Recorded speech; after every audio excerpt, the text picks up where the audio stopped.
আসসালামু আলাইকুম। নতুন আরো একটি ভিডিওতে আপনাকে স্বাগতম। বর্তমান পরিস্থিতিতে যে গরম পড়তেছে, আসলে কোয়েল পাখির যে কি অবস্থা, খামারের কি অবস্থা, আমি নিজেও আমার খামারে যেটা দেখতেছি, আপনাদের কি অবস্থা জানাবেন। আসলে এখানে কিছু কি বলবো, পরিস্থিতিতে ওয়েদারের উপরে তো আমাদের কিছু নাই, তারপর আমরা অনেক কিছু যেটা করতে পারি সেটা করতে হবে। এখন আপনি যদি ঘরটা ওইভাবে তৈরি করেন, বিভিন্ন উপরে যদি আপনি ভালোভাবে টিনের নিচে কোনো মানে ব্যবস্থা করেন যে গরমের তাপটা ধরে রাখতে পারবে ঘর তৈরি করার সময়, তাহলে গরমের তাপটা কম লাগবে। আপনারা চাইলে খামারে ফ্যান দিতে পারেন। যদি আমার খামারে কিন্তু ফ্যান নাই, তারপর দেখেন উপরেও কিন্তু আমি টিনের নিচে কোনো ইনসুলেশন ব্যবস্থা দেইনি। তারপরেও খুব বেশি গরম যে আমার খামারে তা না, কেননা উপরে গাছ আছে তো, এই জন্য ছায়া থাকে।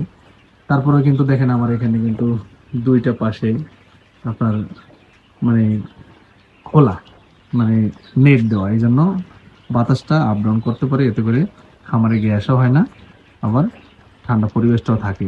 গ্যাস হইলে কিন্তু পাখি অসুস্থ হবে বেশি, পাখি মারা যাবে, আপনার ওষুধ খরচ বাড়বে, ডিম প্রোডাকশন কমে যাবে। আর গরমের জন্য আরো কি করতে পারেন, গরমের জন্য আসলে দুপুরে আমি মনে করি খাবারটা একটু কম দেওয়াই ভালো, সকালে এবং রাতে বেশি দিতে পারেন। আর গরমের সময় দুপুরে কোনো ওষুধ না রাখাই ভালো।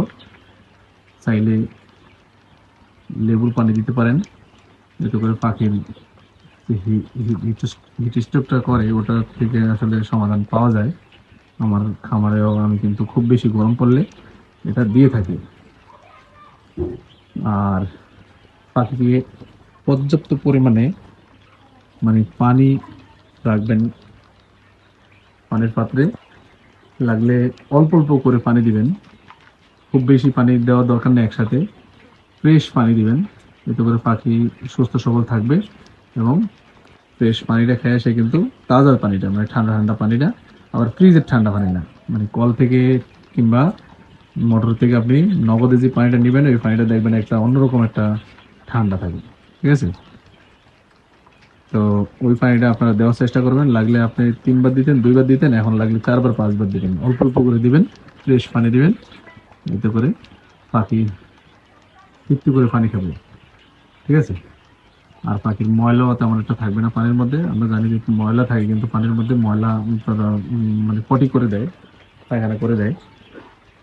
তো ওই ময়লা পানি খায় কিন্তু ওর পাখি আর অসুস্থ হয়। এই জন্য ঘন ঘন যদি আপনি পানিটা চেঞ্জ করেন কিংবা অল্প অল্প করে পানি দেন, তাহলে সবকিছু কিন্তু ভালো হয়। তো আপনার একটু সময়টা লাগে, আর পানি দিতে খুব সময় লাগে না, আমি যতটুকু জানি। কারণ খাঁচায় তো জাস্ট পানিটা নিয়ে এসে কি জাস্ট এখানে ঢেলে দেবেন, শেষ। আর ফ্লোরে যদি পালন করেন তাহলে তো ওই যে এগুলো কুড়িয়ে বাইরে নিতে হয়, তারপরে ওখান থেকে এগুলো ধুয়ে আবার পানিটা ভরে আবার দিতে হয়। তো ওই ঝামেলা কিন্তু খাঁচায় নাই। খাঁচায় আসলে সুবিধা, এই জন্যই আসলে খাঁচায় পালন করা পাখির সুবিধা, কিন্তু ওই যে ইনভেস্ট করা লাগে। প্রথম প্রথম আসলে ইনভেস্ট করতে একটু অসুবিধা হয়, পরে আস্তে আস্তে যেমন আমি যেভাবে করছি, প্রথমে তো আমি আরেকটা করিনি, আমি কিন্তু প্রথমে প্রায় 2.5 মাস 3 মাস যে পাখিগুলো আমি নিয়েছি ওগুলো দিয়ে চালাইছি, তারপরে আস্তে আস্তে ডিম বাচ্চা করছি, খামার বড় করছি, আলহামদুলিল্লাহ এভাবে চলছে। তো এখানে গরমে আরো কিছু সমস্যা আছে, সেটা হলো ডিম ডিম প্রোডাকশন কিন্তু কমে যেতে পারে পাখি অসুস্থ হলে। তারপরে এই গরমে কিন্তু ডিম একটু মার্কেটে চলেও কম, এটা আসলে সত্য কথা। এটা আপনারা যারা খামার করতেছেন তারা অবশ্যই জানেন। তারপর আবার ঈদ গেল, কোরবানি ঈদে এমনও ডিমটা একটু কম চলে, মানুষের গরুর পিছনে ঘুরে গরুর গোস্ত মেহমানদারি ওটাই বেশি চলে। ইনশাল্লাহ এখন তো ঈদ চান চলে গেছে, এখন আবার আগের মার্কেটে চলে আসতেছে। মাছ দিয়ে একটু রেটটাও কমে গেছিল, এখন আবার রেটটা বাড়তেছে এবং ডিমও চাহিদা বাড়তেছে। তা আমার খুব বেশি ডিম জমে না, কারণ আমার পাখি যেহেতু মাত্র 600।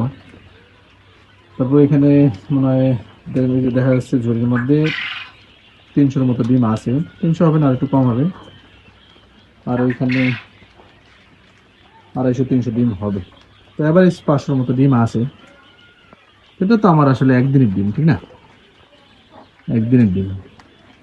তো ডিম আলহামদুলিল্লাহ চলে যায়, কোনো সমস্যা নেই। আমার যেহেতু পাখি কম, ডিম দিতে অসুবিধা হয় না। তবে এই দিন কিছু জোন ছিল ঈদের সময়, ঈদের পরে ওটা আমি আস্তে আস্তে কভার করে ফেলছি। সবাই ভালো থাকবেন, খামার দিয়ে খেয়াল রাখবেন, পাখির যত্ন নেবেন, ইনশাল্লাহ ভালো কিছু আশা করতেছি আপনার জন্য। সবাই ভালো থাকবেন। আসসালামু আলাইকুম।